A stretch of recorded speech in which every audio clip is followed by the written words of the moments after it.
គ្រប់ជំរាបសួរបងប្អូនប្រិយមិត្តជាទីមេត្រីបាទឥឡូវនេះខ្ញុំបាទសូមជូនព័ត៌មានអន្តរជាតិដែលជាព័ត៌មានត្រូវបានដកស្រង់ចេញមកពីកាសែត The Nation of Thailand ដែលព័ត៌មាននេះគឺនិយាយអំពីបាទការរៀបចំល្បាតរបស់ទាហានថៃនៅតាមព្រំដែនកម្ពុជាថៃដើម្បីទប់ស្កាត់ជាមួយនឹងបាទឧក្រិដ្ឋកម្មឆបោកអនឡាញដែលនៅក្នុងបាទព័ត៌មាននេះគឺមានខ្លឹមសារដូចតទៅកងយុទ្ធពលខេមរៈភូមិន្ទថៃបានបើកកិច្ចប្រជុំសម្ពោធដំបូងនៃមេបញ្ជាការកងទ័ពក្រោមការដឹកនាំរបស់មេបញ្ជាការកម្ពុជាថ្មីដោយបានបញ្ជាក់សារជាថ្មីថាអធិភាពខ្ពស់បំផុតនៅតែជាការការពារអធិបតេយ្យភាពតាមបណ្ដោយព្រំដែនជាមួយនឹងកម្ពុជាកិច្ចប្រជុំនេះដឹកនាំដោយ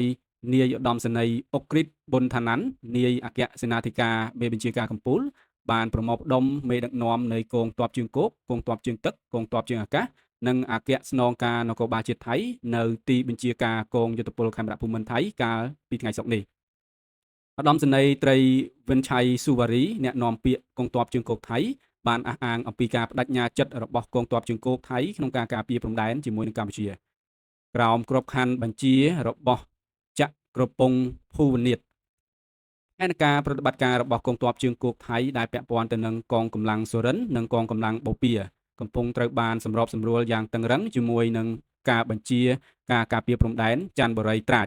របស់កងទ័ពថៃដើម្បីធានាបាននូវប្រសិទ្ធភាពអតិបរមាសកម្មភាពសំខាន់ៗដែលកំពុងដំណើរការត្រូវបានគ្រោងទុកដោយកងទ័ពជើងគោកថៃរួមមានដូចជាការឃ្លាំមើលការតាមដានយ៉ាងល្អិតល្អន់មកដល់ព្រំដែនទាំងមូលប្រតិបត្តិការបោសសម្អាតមីននៅក្នុងតំបន់ប្រតិបត្តិការក្រោមការទទួលខុសត្រូវរបស់ថៃការកែសម្រួលផ្លូវយុទ្ធសាស្ត្រសម្រាប់ការដាក់ពង្រាយកងទ័ពនិងការឃ្លាំមើលការធ្វើសមយុទ្ធភាពញឹកញាប់ទាំងនោះគឺដើម្បីរក្សានិងត្រៀមការប្រយុទ្ធជាដើមបាទនេះគឺជាព័ត៌មានដែលខ្ញុំបានដកស្រង់ចេញពីកាសែត The Nation of Thailand ដើម្បីរាយការណ៍អំពីប្រតិបត្តិការដែលកងទ័ពថៃត្រៀមរៀបចំកងល្បាតតាមព្រំដែនក្នុងលេសបាទយកលេសថាដើម្បីការពារពីឧក្រិដ្ឋកម្មនៃការឆបោកតាមអនឡាញជាដើមបាទអរគុណច្រើនអ្នកទាំងគ្នាសូមជម្រាបលា